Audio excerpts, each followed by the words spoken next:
మీకు ఈ వీడియో నచ్చినట్లయితే వీడియో క్లిక్ చేసి ఛానల్ని సబ్స్క్రైబ్ చేసుకోండి. ఇక గుడికి వెళ్ళిన రామలక్ష్మి పంతులు గారితో తన కష్టం చెప్పుకొని బాధపడుతూ ఉంటుంది. పెద్ద కష్టమే వచ్చింది అని రామలక్ష్మి చెప్తూ ఉంటుంది. కొబ్బరికాయతో ముడుపు కట్టమ్మా, తప్పకుండా ఆ దేవుడు నీ కోరిక నెరవేరుస్తాడు. కొన్ని రోజుల తర్వాత నువ్వు వచ్చి నా బాధలన్నీ తీరిపోయాయని సంతోషంగా నాతో చెప్తావు అని పంతులు గారు అంటారు. ఇక రామలక్ష్మి అయితే ముడుపు కట్టడానికి చెట్టు దగ్గరికి వస్తుంది. శౌర్య ఇదంతా విని ముడుపు కడుతూ ఉంటాడు.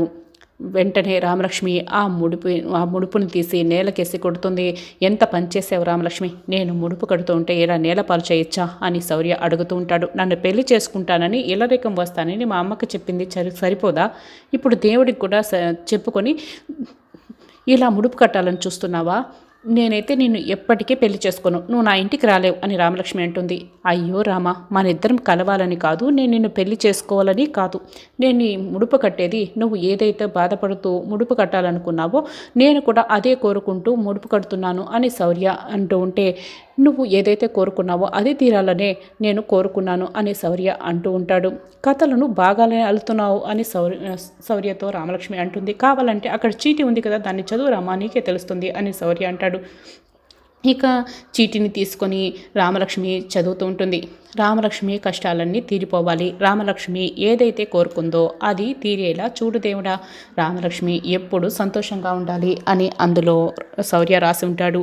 అది చదివిన రామలక్ష్మి ఇక శౌర్య మంచితనాన్ని రామలక్ష్మి తెలుసుకుంటుంది. ఇక బాధపడుతూ ఉంటుంది. నీ మనసులో ఏ కోరిక ఉందో నాకు తెలియదు రామా, కానీ నేను మాత్రం నీ మనసులో ఉన్న కోరిక మనస్ఫూర్తిగా తీరాలని ఇలా ముడుపు కట్టాను. నీకు ఇంత కోపం ఎందుకు రామా? నా పైన కోపంతో చూపించావు, నీ కోపం ఆ ముడుపు పైన కూడా ఎందుకు చూపించావు? ఇప్పుడు ఏం జరుగుతుందో ఏమిటో అని శౌర్య ఇక అక్కడి నుంచి వెళ్ళిపోతాడు బాధపడుతూ. ఇక రామ అయితే ఆ చీటీని చూసి కింద పడిన ముడుపుని చేతిలోకి తీసుకుంటుంది. చాలా బాధపడుతూ ఉంటుంది. ఇక చెట్టు దగ్గర పెట్టేసి ఏడుస్తూ పంతులు గారి దగ్గరికి వెళ్తుంది. నాతో పాటే ఒక అబ్బాయి వచ్చాడు, నేను ఏదైతే కోరుకున్నానో అది కూడా నెరవేరాలని ముడుపు కడుతూ ఉన్నాడు. నేనే తెలుసుకోకుండా దాన్ని కింద పడేశాను. ఇప్పుడు నా కోరిక ఎప్పటికీ తీరదా? మా అమ్మ నాన్నలు ఎప్పటికీ కలవరా అని రామలక్ష్మి బాధపడుతూ పంతులు గారిని అడుగుతుంటుంది. ఏంటమ్మా అని పంతులు గారు అడుగుతూ ఉంటారు. అంటే నేను ఎప్పుడు ఇలా ఏడుస్తూనే ఉంటానా? దేవుడికి కోపం వస్తుందా చెప్పండి పంతులు గారు అని రామలక్ష్మి అడుగుతూ ఉంటుంది. అలా దేవుడేమీ శిక్షించడమ్మా, పొరపాటున నువ్వు తెలియక చేసిన తప్పు కదా ఇది, కాబట్టి దీనికి ఒక పరిహారం ఉంటుంది, అది చేసేస్తే సరిపోతుంది, ఆ దేవుడు కూడా క్షమిస్తాడు అని చెప్తూ ఉంటాడు. ఏంటో చెప్పండి పంతులు గారు అని రామలక్ష్మి అడుగుతూ ఉంటుంది. అక్కడ కోనేరు ఉంది కదా, దానిలో 3 సార్లు మునుగు, నువ్వు చేసిన తప్పుని చెప్పుకో. ఇక ఈ గర్భగుడి చుట్టూ అంగ ప్రదర్శనలో 9 సార్లు చెయ్యి, అప్పుడు పరిహారం పూర్తవుతుంది అని పంతులు గారు ఇక పరిహారం చెప్తూ ఉంటారు. అప్పుడు ఆ దోషం పోతుంది, దేవుడు నువ్వు కోరుకున్న కోరికను కూడా నెరవేరుస్తాడు అని అంటాడు. ఇక సరేనని రామలక్ష్మి కోనేట్లో మునగటానికి కోనేట్లో దిగుతుంది. అప్పుడే శౌర్య ఇంటికి వెళదామని బైక్ దగ్గరికి వస్తూ ఉంటాడు. ఇక రామలక్ష్మి స్కూటీకి కీస్ అలాగే పెట్టేస్తుంటుంది. రామలక్ష్మి మర్చిపోయి గుళ్ళోకి వెళ్ళి ఉంటుంది. అప్పుడే ఒక దొంగ రామలక్ష్మి స్కూటీకి తాళాలు ఉండడం చూసి స్కూటీని తీసుకువెళ్దామని స్కూటీపై కూర్చుంటూ ఉంటాడు. అప్పుడే బైక్ దగ్గరికి వచ్చిన శౌర్య రామలక్ష్మి స్కూటీని వాడిని చూసి ఏంట్రా నువ్వు ఇక్కడ, ఎందుకు నువ్వు ఇక్కడ ఉన్నావు అని అడుగుతూ ఉంటాడు. సార్ అది స్కూటీ బాగుందని చూస్తున్నా అంటూ వాడు చెప్తూ ఉంటాడు. దొంగ, నువ్వు దొంగ కదా, కొట్టేయడానికి కదా వచ్చావు అని వెళ్ళరా వెళ్ళు అని శౌర్య అతన్ని పంపించి వెళ్తున్న శౌర్య రామలక్ష్మి స్కూటీకి కీస్ అలాగే ఉండని చూసి, ఓ మేడం గారు స్కూటీ కీస్ ఇక్కడే పెట్టేసి వెళ్ళారా, అందుకే వాడు కొట్టేయాలని చూసి ఈ స్కూటీపై కన్ను వేశాడు అని కీస్ని చేతిలోకి తీసుకుంటాడు. రామలక్ష్మికి ఇద్దామని గుడి లోపలికి వస్తూ ఉంటాడు. అయితే రామలక్ష్మి గుళ్ళో ఎక్కడా కనిపించదు. రామ ఎక్కడ అని కీస్ పట్టుకొని గుడంతా కూడా వెతుకుతూ ఉంటాడు.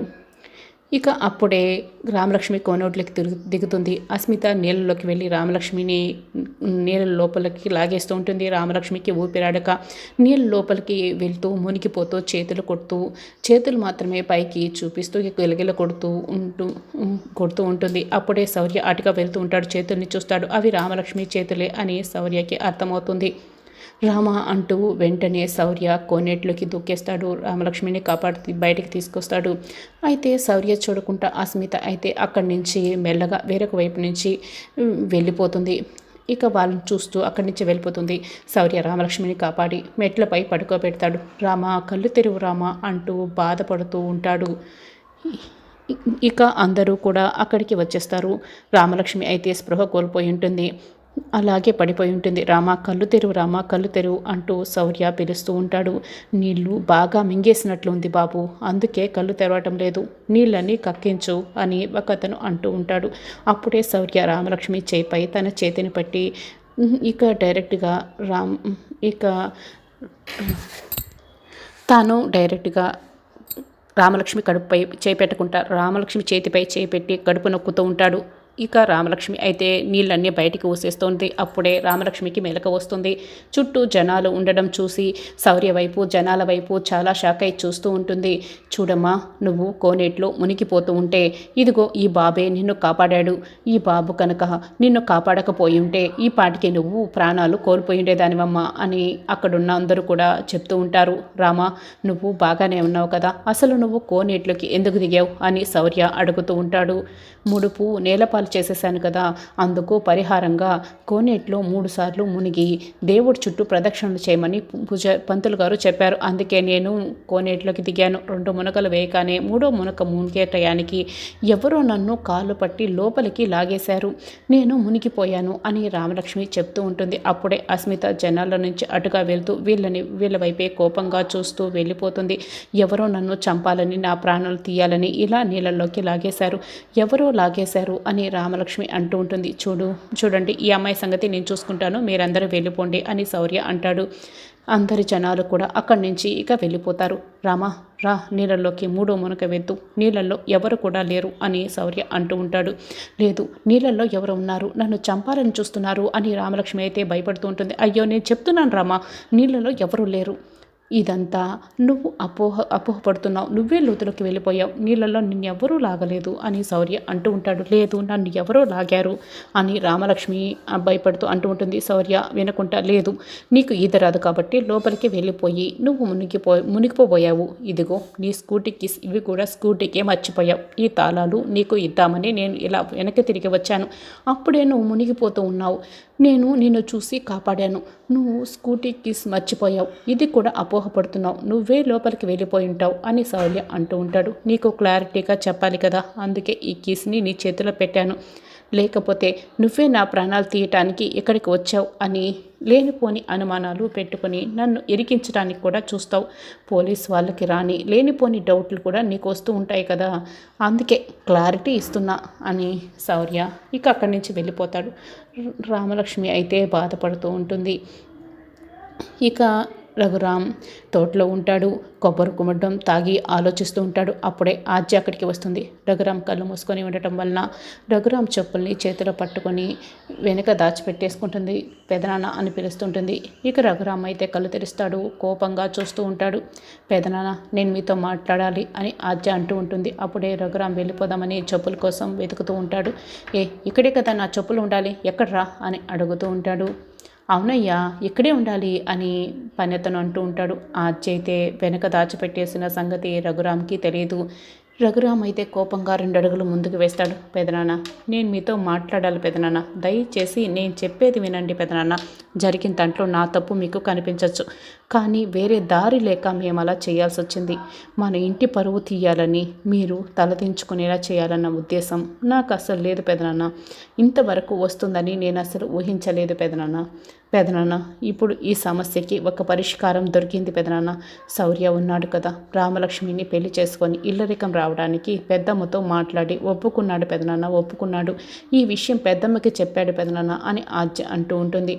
వాళ్ళ అమ్మా నాన్నలు కూడా ఒప్పుకున్నారంట. ఇప్పుడు రామలక్ష్మి శౌర్యాల పెళ్ళి జరిగిపోతే మనకి ఎటువంటి ఇబ్బందులు రావు, తలదించుకునే పరిస్థితులు కూడా రావు. ఈ విషయం పెద్దమ్మ మీతో మాట్లాడదామని ప్రయత్నిస్తే మీరేమో మాట్లాడడం లేదు, ఒక్కసారైనా అర్థం చేసుకోండి పెదనాన్న అని ఆజ్య అడుగుతూ ఉంటుంది. ఇక రఘురామ్ అయితే చెట్టుకి అద్దం కట్టిపెట్టి ఉంటారు. ఆ అద్దంలో తనను తాను చూసుకుంటూ, ఒక బతికేనంటారా నీది, ఏం బతుకురా నీది, నీకు ఇంట్లోనూ ప్రశాంతత లేదు, తోటకు వస్తే తోటలో కూడా ప్రశాంతత లేదు, నీకు కట్టుకున్న భార్య గీత దాటి నీకు ద్రోహం చేసింది, కన్న కూతురు కూడా ద్రోహం చేసింది, కొడుకులా పెంచుకున్న వాడు కూడా నీకు ద్రోహం చేశాడు, పెదనాన్న అన్న పిలుపుకి నువ్వు పొంగిపోయావు. కానీ ఆ పిలుపు కూడా నిన్ను పగపట్టినట్లు మోసం చేసింది అని రఘురాం ఇక తనను తాను తిట్టుకుంటూ చెప్తూ ఉంటాడు. పగ కాదు పెదనాన్న, ప్రేమ అని ఆద్య అంటుంది. చాలే ఆపు, పీటల మీద కూర్చోడానికి ముందే నీకు సీను నీచి పెళ్లి చేస్తానని చాలాసార్లు అడిగాను. చెల్లెలు పెళ్లి చేసుకోవడం నాకు ఇష్టమేనని ఊరందరి ముందు నువ్వు పీటల మీద కూర్చున్న వాడిని తీసుకువెళ్ళి తాళి కట్టించుకొచ్చావు అంటే ఇది నేను తలదించుకునేలా చేయటానికే కదా.